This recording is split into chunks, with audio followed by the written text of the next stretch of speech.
அன்பானவர்கள் அனைவருக்கும் இனிமையான மகிழ்வான வணக்கங்கள். ஹரஹர சங்கரா ஜெய ஜெய சங்கரா, ஹரஹர சங்கரா ஜெய ஜெய சங்கரா, ஹரஹர சங்கரா ஜெய ஜெய சங்கரா. மகா பெரியவாளின் ஆசீர்வாதத்துடன் பெரியவாள் சொன்ன கதையை உங்களிடம் பகிர்ந்து கொள்வதில் நான் மிகவும் மகிழ்ச்சி அடைகிறேன்.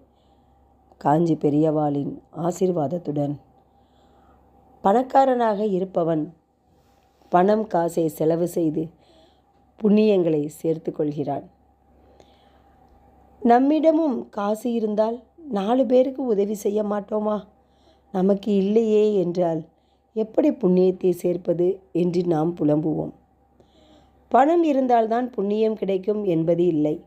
பரம ஏழையாக இருந்தாலும் இந்த 10 விஷயங்களை நாம் கடைபிடிக்கும் பொழுது புண்ணியவானாகலாம் என்று காஞ்சி மகா பெரியவர் கூறியுள்ளார். அவர் கூறியதை தான் நான் உங்களிடம் பகிர்ந்து கொள்கிறேன் அவருடைய அருளால். புண்ணியம் 1. காலையில் நீங்கள் எழுந்திருக்கும் பொழுதே சாமி கும்பிட வேண்டும். இந்த நாள் நல்ல இனிய நாளாக அமைய வேண்டும் என்று மனதார கடவுளை பிரார்த்தனை செய்துவிட்டு எழ வேண்டும். 2. எந்த வேலை செய்தாலும் எந்த முயற்சியில் ஈடுபட்டாலும் முதலில் கடவுளை தொழுதுவிட்டு முயற்சி செய்ய வேண்டும். 3. தினமும் 1 நிமிடம் பசுக்கள், புண்ணிய நதிகள் அல்லது உங்களுக்கு பிடித்த நல்லோர்கள் ஆகியவற்றை மனதில் நிறுத்தி வணங்க வேண்டும். 4. ஔவையாரின் கூற்றுப்படி வாரத்தில் 1 நாள் ஆலயம் சென்று தொழ வேண்டும். ஆலயம் தொழுவது சாலவும் நன்று என்பதால் கோவிலுக்கு செல்ல மறக்கவே கூடாது. புண்ணியம் 5. அக்கம் பக்கம் இருப்பவர்களை பகைத்து கொள்ளாமல் மனதார அவர்களை அன்புடன் நேசிக்க வேண்டும். 6. நீங்கள் சாப்பிடுவதற்கு முன்பு ஏதேனும் விலங்குகளுக்கு மனதார உணவளிக்க வேண்டும். காக்கைக்கு சோறு வைத்த பின் உணவு உண்ண வேண்டும். 7. புண்ணியம் ஏதோ ஒன்றை எதிர்பார்த்து செய்வது தானம். எதையுமே எதிர்பார்க்காமல் செய்வது தர்மம். ஆகவே தினமும் முடிந்த அளவுக்கு சிறு சிறு விஷயங்களிலாவது நம்மால் இயன்ற தர்மங்களை நாம் செய்ய வேண்டும். புண்ணியம் 8. நீரில்லா நெற்றி பால் என்பார்கள்.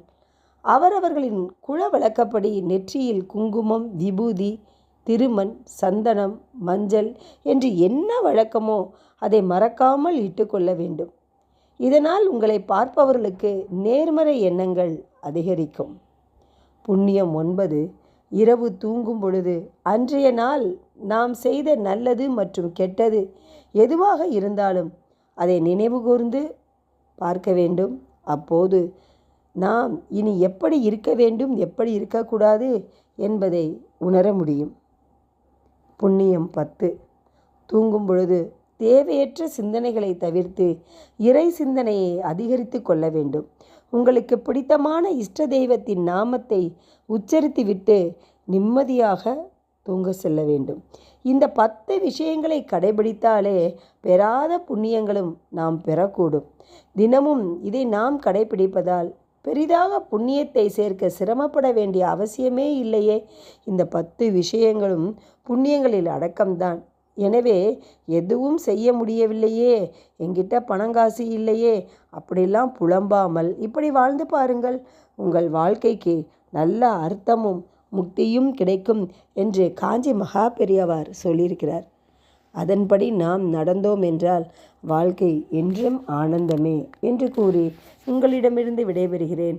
நன்றி, வணக்கம். வாழ்க வளமுடன், வாழ்க வையகம். இந்த வீடியோ உங்களுக்கு பிடிக்கும்னு நினைக்கிறேன்.